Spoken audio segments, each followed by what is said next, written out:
Now let's try it one more time in a different way. You will never again take your defeat and your despair and your frantic sorrows and pains, you will never again take them as an enemy. You're to take them as a lesson. Don't you understand that? If you take them as a lesson, then you can understand how to get rid of them, which is to not love them anymore.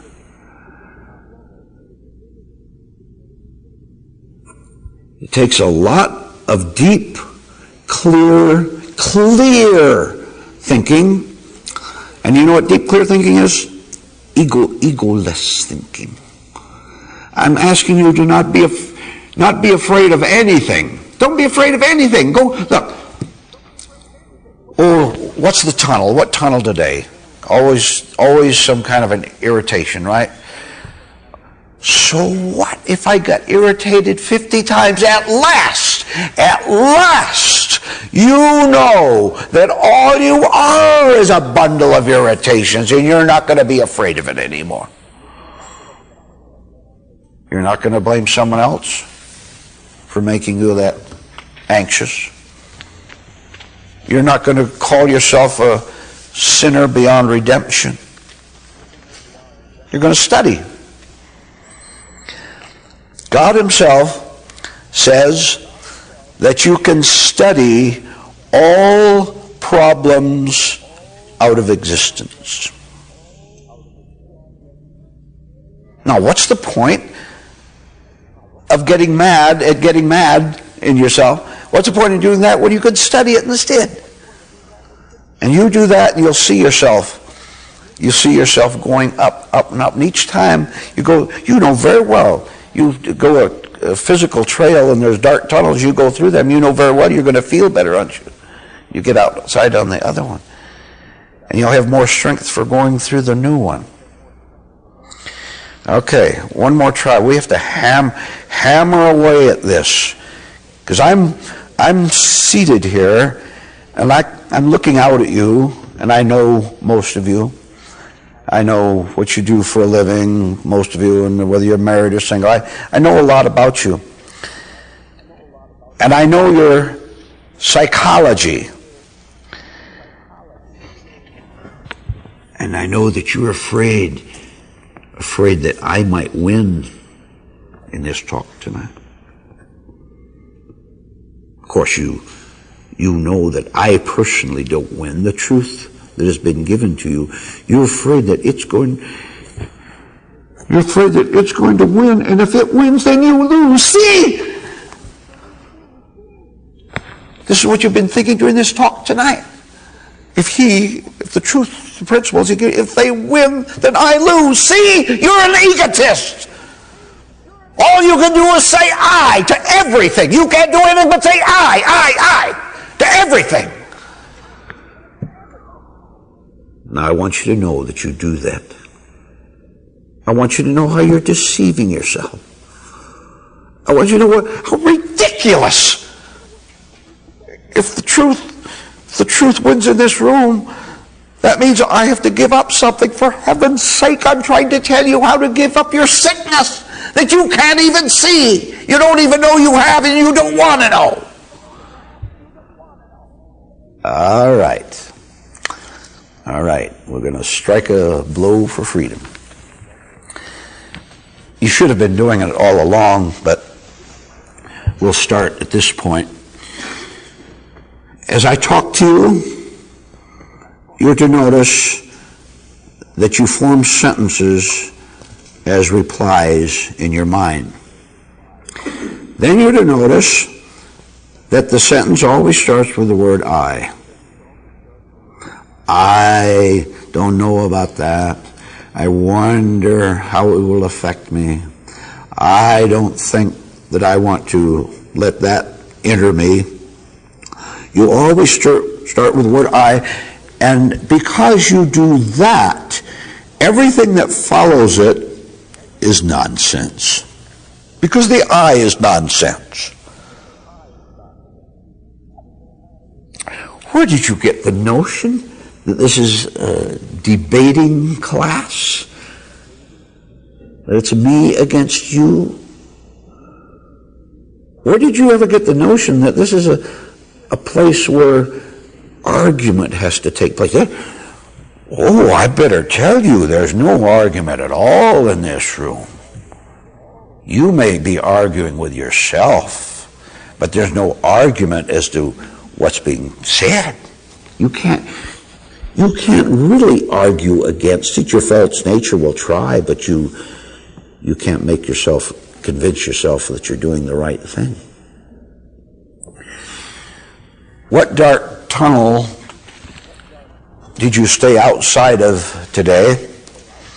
And how long did you stand there looking at it? What problem? What perplexity? What wonderment? What jealousy? That's a good one. We don't talk too much about jealousy. We better do that a little more. Jealousy being comparison. He has that, I don't have it. I'd like to have what he has, what she has.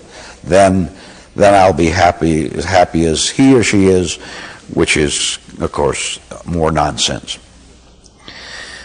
Jealousy is marvelous to study because you can see the I arise in it. Why don't I get it? How can I get it? Well, how come she was so lucky, he was so wealthy, or whatever you're talking about? It is essential that you see, that you start every action and reaction from what you call self.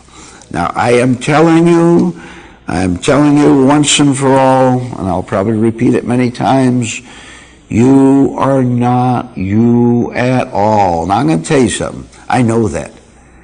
I personally now, I'm talking about Vernon now, I know that you are not you.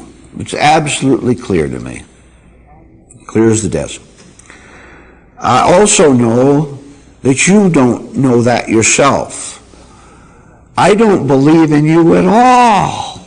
That'd be foolish to do that. And I'm not going to be that foolish. I don't believe in you, but you believe in yourself, which is why you're in trouble. Now I'm seated here, and I'm giving you a talk, and I'm telling you a fundamental, basic fact, which is that you are not you. So who are you going to believe? Who are you going to accept? The truth you're hearing, or are you going to accept a lying nature that doesn't want you to understand what you've been told? One of the blockages in the river, again, is your fear of losing your fear. All right, how many are afraid? Every single one of you, raise your hand. Every single one of you. Don't kid me. I told you, I know you. I know you 1,000,000 times better than you know yourself. Okay. If you were free of fear, if you were natural and are at the top of the mountain, if you were free of fear, you'd have no fear, right? If you had no fear, you would not be you anymore. There would be no I there, because freedom is the absence of the I, of the self. Now you know why you deliberately do things that make you shake. Now you know why you think of those past shameful experiences and feel shame over them again and feel frightened that you might do it again. Now you know why. Shall I put it to you in as simple words as possible? This should horrify you. It won't, unfortunately, because you won't see it with impact. You're afraid to live without fear. Is living shakily, nervously, is one of your most prized possessions. Now, please, Think, will you please think with me? Think what I just said. One of your greatest fears is losing a sense of fear. Because it's you. The only false you, it's the only you have. But the purpose of life is to get rid of the false you, which gets rid of fear. When you get rid of fear, there can be no false nature there anymore. Oh, what a very, very high spiritual principle we just touched on there. You know what it was? Give up everything. And the way you'll give up everything is to give up the delusion that you have something to give up.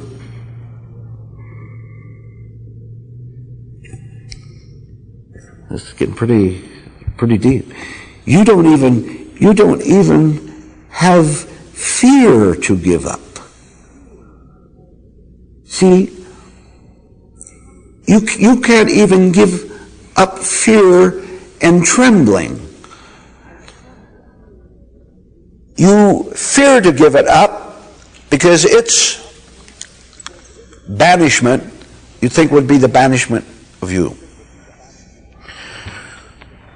True life is absolutely fearless.